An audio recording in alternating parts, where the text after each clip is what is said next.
La liturgie d'aujourd'hui présente un message spécifique et unifié. L'évangile de Jean est l'interprétation la plus pointue de l'événement Jésus, ce qui lui a valu le nom d'évangile spirituel. Le prologue que nous lisons aujourd'hui décrit l'œuvre de Jésus. Le Verbe est la personne divine.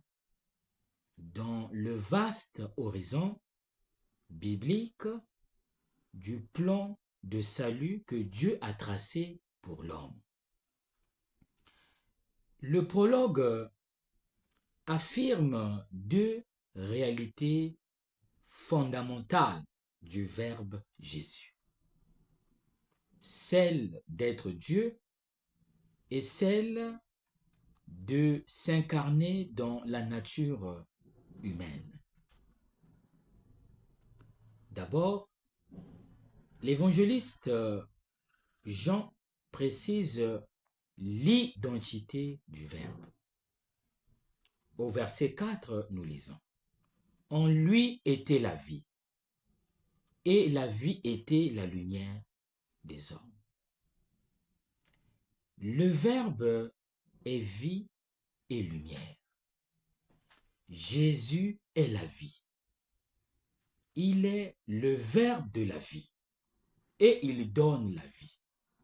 Il donne la vie éternelle à ceux qui croient en lui. Jésus est la lumière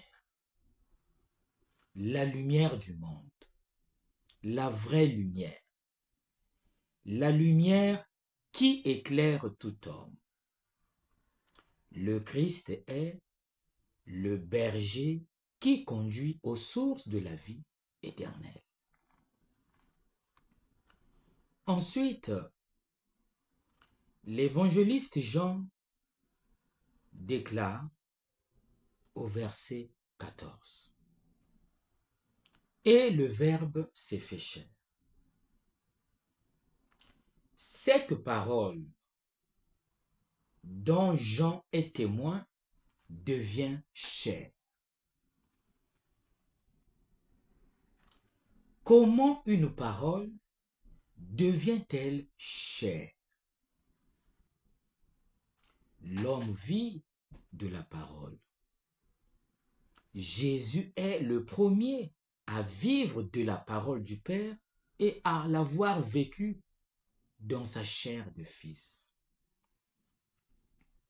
C'est pourquoi il manifeste notre vérité de fils et de frère. Il est venu nous dire cela en se faisant chair. C'est ainsi que nous commençons à vivre notre réalité physique dans sa fragilité pour la vivre de manière divine.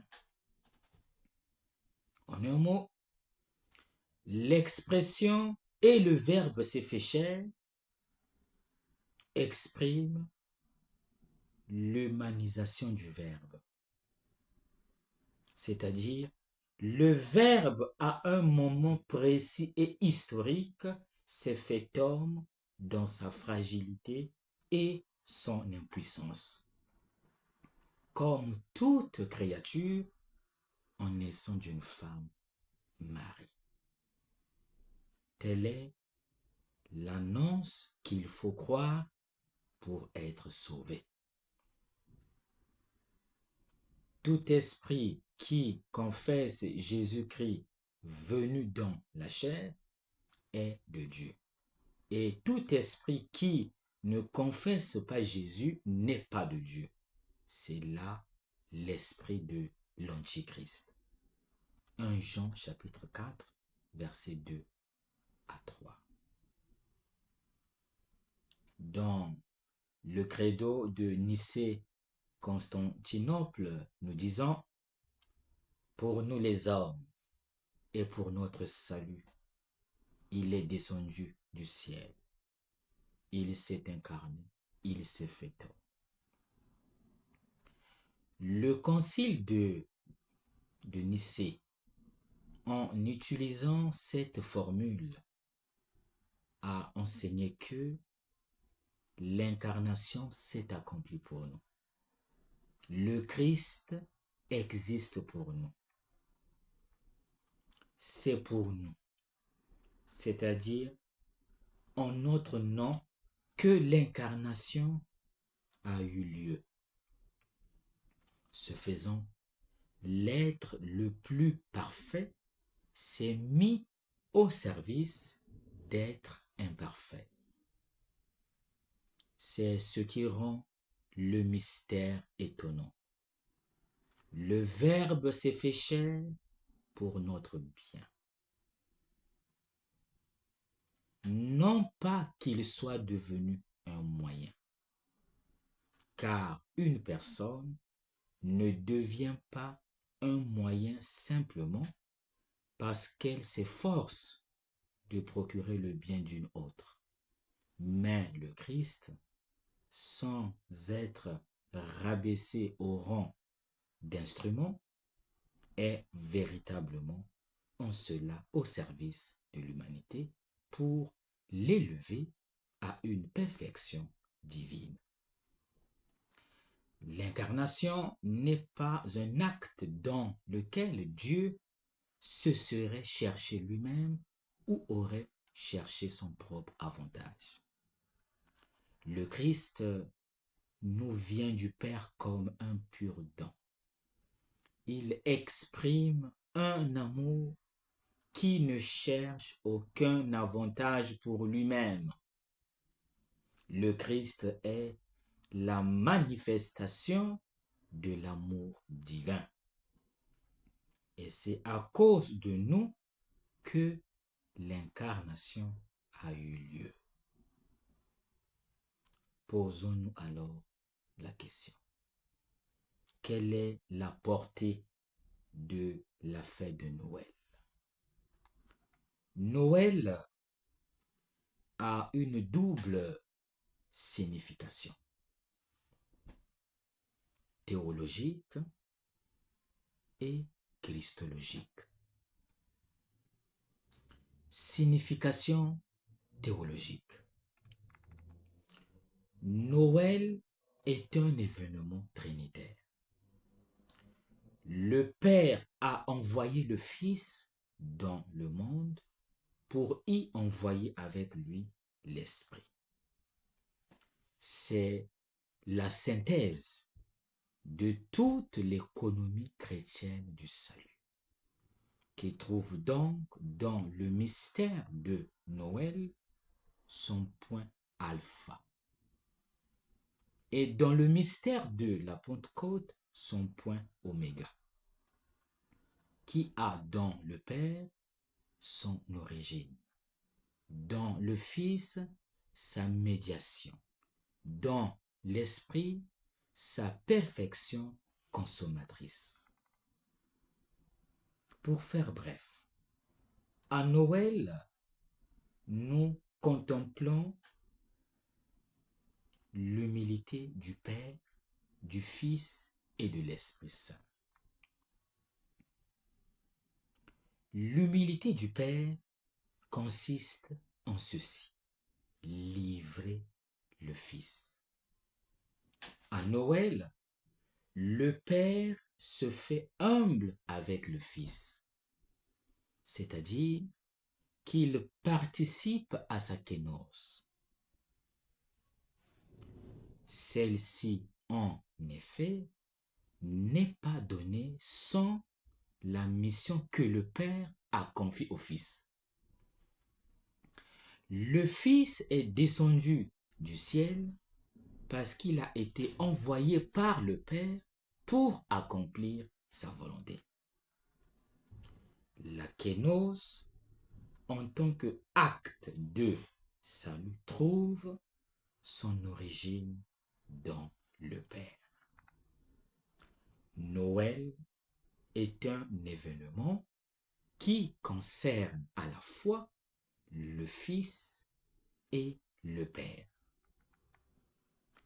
L'humilité du Fils.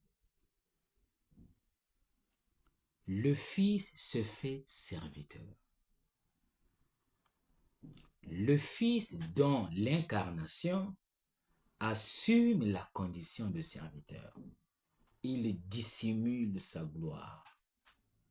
Il cache la splendeur de son rapport filial avec le Père.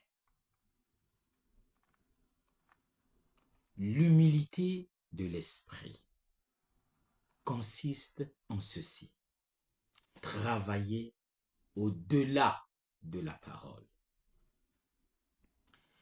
La personne et l'œuvre de l'esprit entrent aussi dans le champ de l'incarnation. Le Verbe glorieux s'est fait humblement chair dans le sein de la Vierge Marie par l'action de l'Esprit Saint. L'Esprit Saint s'est humilié à Noël.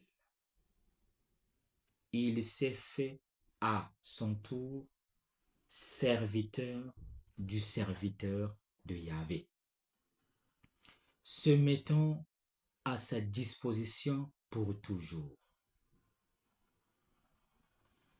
Signification christologique. En tant que parole substantielle de Dieu, Jésus est la vraie lumière de l'homme. En tant que manifestation vivante de l'amour, Jésus devient celui qui donne la vie à l'homme. Dans le Christ resplendit le mystère de l'échange. Notre faiblesse est assumée dans le Verbe et nous, unis à Dieu, dans une admirable communion, nous partageons sa vie immortelle. Noël est une fête de la tendresse, dans le sens où il s'agit d'un événement central dans l'histoire de la miséricorde que le Dieu trinitaire a conçu et a activé pour la communauté des hommes. Quel est l'enseignement à retenir? La présence du Verbe incarné parmi nous marque le commencement d'une humanité nouvelle. En lui, chacun de nous se redécouvre créé, racheté, réalisé. Dieu, dans le Christ, nous a plongés dans sa vie divine. Noël exige la conversion. Une conversion toujours renouvelée, c'est-à-dire reconnaître notre condition désespérée, accepter que ce soit le Christ qui nous en sorte, coopérer avec lui pour nous laisser sauver et pour sauver les autres. L'événement de l'incarnation nous fait prendre conscience que dans notre proclamation, que Dieu est notre Père dans le Christ. À quoi nous convie cette célébration? Aujourd'hui, il y a l'invitation à vivre Noël dans sa réalité la plus authentique, la plus sacrée et la plus chrétienne. Veillons donc à ce que, comme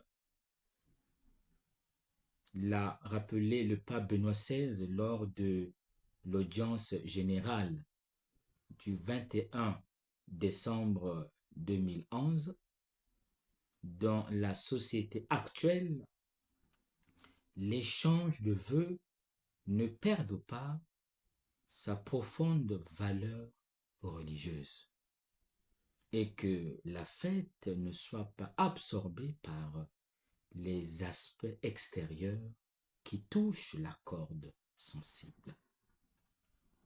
Certes, les signes extérieurs sont beaux et importants, à condition qu'ils ne nous distraient pas, mais qu'ils nous aident à vivre Noël dans sa réalité la plus authentique, la plus sacrée et la plus chrétienne, afin que notre joie ne soit pas superficielle, mais profonde. Que nous reste-t-il à faire? Il ne nous reste plus qu'à conjuguer le verbe vivre. Vivons Noël dans sa réalité la plus authentique, la plus sacrée et la plus chrétienne. Bonne fête à tous.